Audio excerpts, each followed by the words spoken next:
Okay, then how did you end up in University of Hirosaki? How did you come up with the school selection? Was it the embassy that recommended the school for you? Yeah. Let me say, when you asked me about like the step, I said the first thing is qualification. Yes. It's the second step. There will be the documentation. What is documentation or downloading of forms into that MEXT portal, the MEXT site, where you see these files there. One is the application forms. So you fill this thing, listen to the instruction in block letters. But that one is always like stressful. There are 2 columns for you to where you write about the 2 research proposals, the details of what you need to do there that will fit into the space provided. And you have to make this thing, you have to articulate your point and make it very coherent and all of that. Of course, it must have some element of marketing because you must be something that is addressing a challenge. Yes. You must first of all know the purpose of MEXT.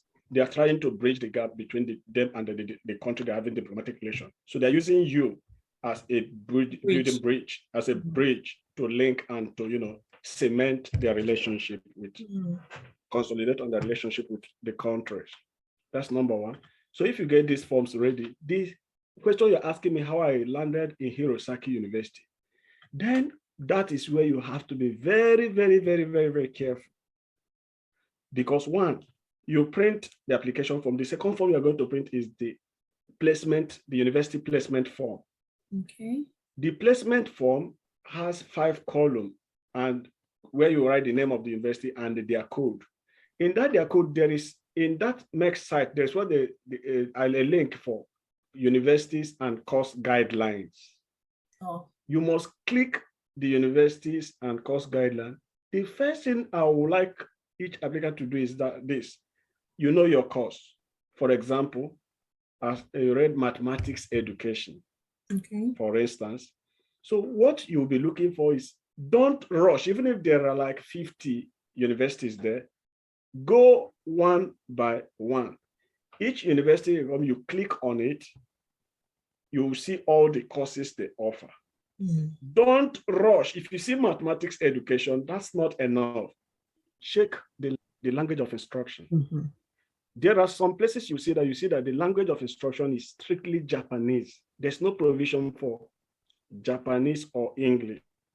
In a university that has Japanese only as the language of instruction, they will not consider it. Why did I tell you this? Is that I was very lucky during my own time. I got a call from the embassy that I should come to see them. When I came to that place, they told me that I did so well in the interview, and as a result of that, that's why they're giving me this opportunity. That out of the 5 universities I chose, that 3 of the universities, they are offering my course, but their language of instruction is Japanese strictly, and I don't have any basic idea of Japanese. That I have limited my choices to only 2 universities, and it is dangerous because they give you that 5 choices so that some universities, they will submit this thing to university to see where they can create chance for you, because some of them have one slot and may have taken some other person in another, other countries. So that was a very important thing. So that take time to go through all the universities and always write the number of people they needed. So if at the end of the year, your problem is no longer the school, you want to arrive Japan first. So if you see that you now have up to like 10 universities out of the 50 that are offering your courses and their language of instructions are English or Japan or English, go for those that need like at least two people. You get it? Yeah. That was exactly what I did. So when you do this in the placement form, that you have 5 valid chances of being selected. Yeah. That's a very useful tip. I'm sure many people don't even have an idea of that. Thank you. We learn from people's experiences. Thank you.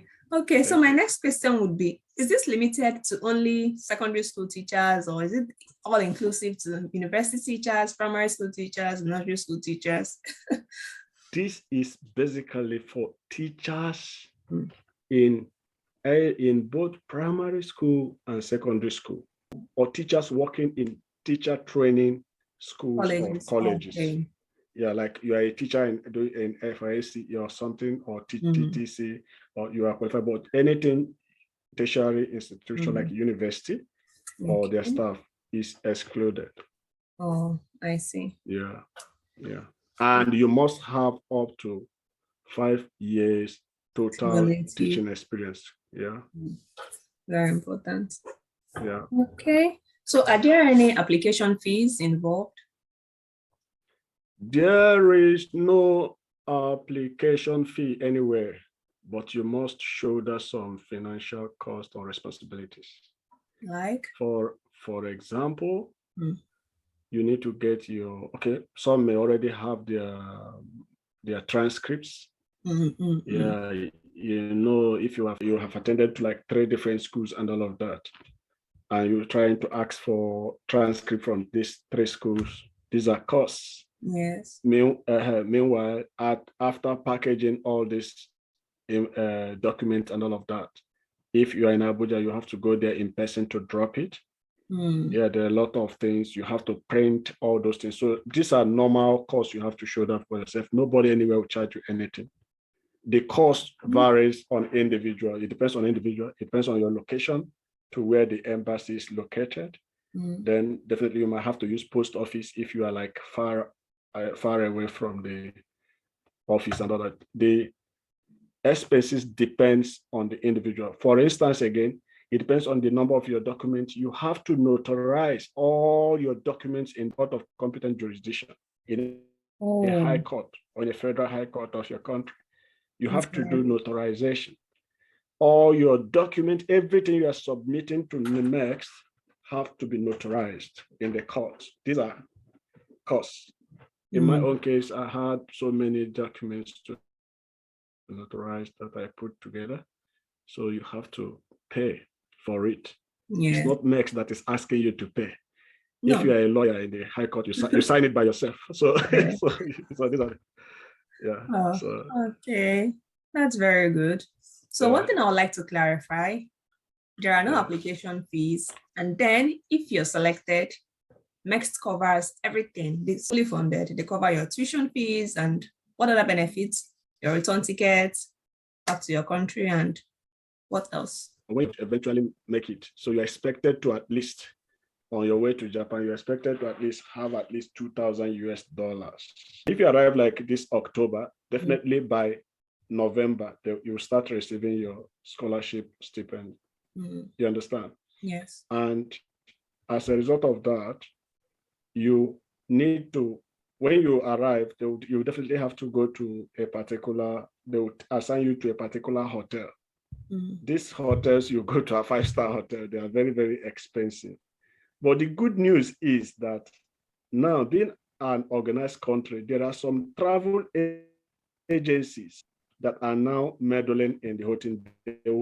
They partner with MEXT for students that are indigent or something. They did not meet up. The money they arrive Japan with is not up to this amount. They have a desk in the hotel. So they monitor you for your temperatures and all that, you do your temperature checks and all of that. So they will make sure that they cover your costs. So when they cover your costs, they will send all the details and you in Japan, maybe from the hotel, because what MEXT covers is your major international trip. As soon as you arrive Japan, every other internal local and domestic expenses, you are doing domestic, local and domestic and expenses. So you are going to incur the cost yourself. So that is why this money is very important. Because it's expected that if you change it to yen, it would have been enough for you to cater for all this. But for people who does not have the money or who don't have up to that amount, they will make it easy for you. So when you get to your school, they send those details to your school. So when your allowances starts to come, you can reimburse them accordingly. Yeah. So the fact is just that you must come with money that can keep you going. If you don't have to a large extent, they have a way of cushioning the effect. As at that time, I don't know what obtains now. Yes, yes, yes. Yeah. Oh, that's very good. So Yeah. the MEXT scholarship covers for your tuition fee, and then they give you stipends, but for local and domestic expenses when you arrive, you should take care of that by Yeah. yourself. Yeah. Okay, I think Until they that's start very paying fair you. enough, yes. Because Yeah. covering your flights alone and paying for your tuition and still giving you monthly stipends, I think that's a very good way to start. Yeah. Okay, thank you very much, Emmanuel. Another question I have is, are there language proficiency exams or professional exams you have to present your certifications? Like, for instance, you have to write the GRE or the No, TOEFL. education is a profession. Okay. The only professional exam is that you must have certificate that shows you're a professional teacher in your country. Oh, So that's the professional certificate. That's number one.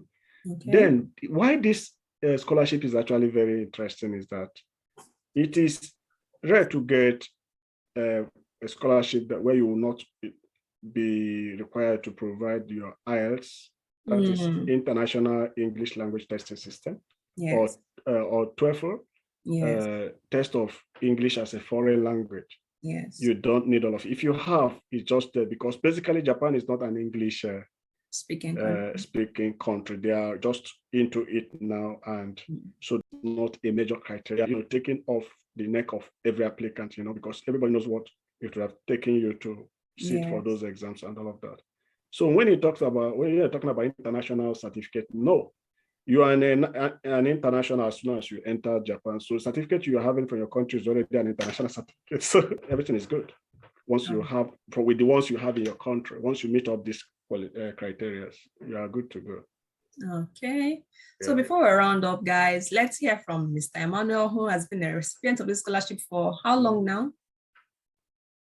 I'll be rounding up by March. I'll be here for like 16 months. Oh, 16 months. Oh, 16 okay. months. So It's you're supposed already. it's supposed to be 18 months program for teacher Okay. training.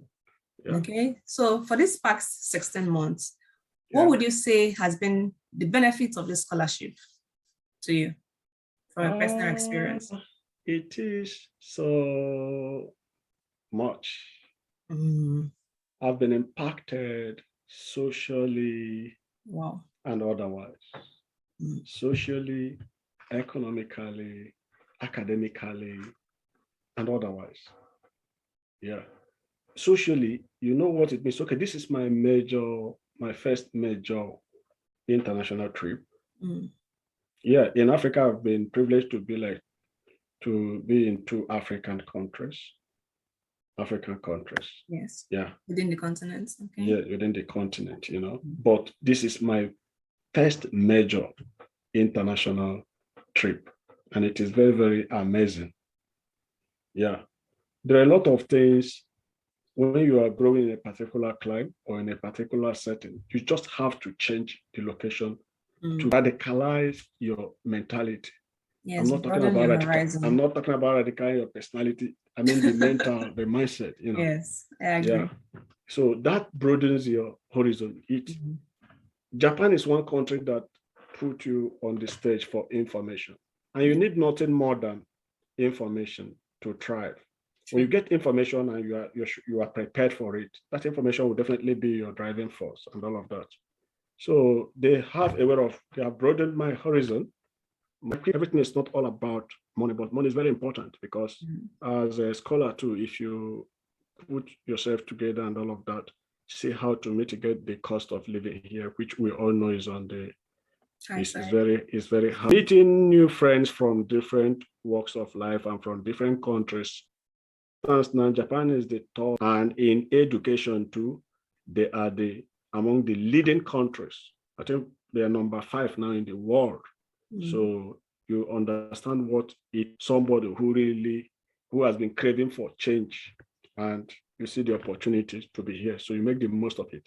They have assorted facility. There are a lot of exciting things. Struggling to eat with my chopstick, going for ramen and all this. There are a lot of things. Yes, new things that you just have to try. Yes. Try. They are friendly. Please, they are guys. They are very good, though very shy to some extent, but it's just an amazing place and a good place to be. technology wise, there are a lot of things. If you live in Japan, there's no place in the world you can't fit in at a go. You just come in, you fit in because they have it all when it comes to technology. When it comes to comfort, they have all it takes for you to be comfortable. When they say comfort, they pay attention to details. They do everything. That you have to now do the payment. Okay. Thank you very much once again. So guys, you've heard it from him. He being a recipient, so he's giving us information based on first-hand experience. But like I said earlier, do your research, check the website for the embassy or consulate in your country. For Nigerians, I would put the link down in the description box below for you to see the link that leads to the embassy page. Please read the instructions and follow the application guidelines and rules. And for Nigerians, the application deadline is January 31st, 2022. So we have limited time to apply. And then for those who are watching from other countries, I don't know the deadlines, so please do well to check the internet for more information. Thank you, Mr. Emmanuel, for honoring my invitation. I'm so grateful. Thank you for the very wonderful information you've shared with us. Information is power, information is key to do anything in life. And I'm really grateful for this opportunity. I hope the audience find it useful. And if you do, please don't forget to like, subscribe, and leave a comment below. Thank you. Katia. Thank you, Akunas, Oscar Samadeshita. Oscar Samades.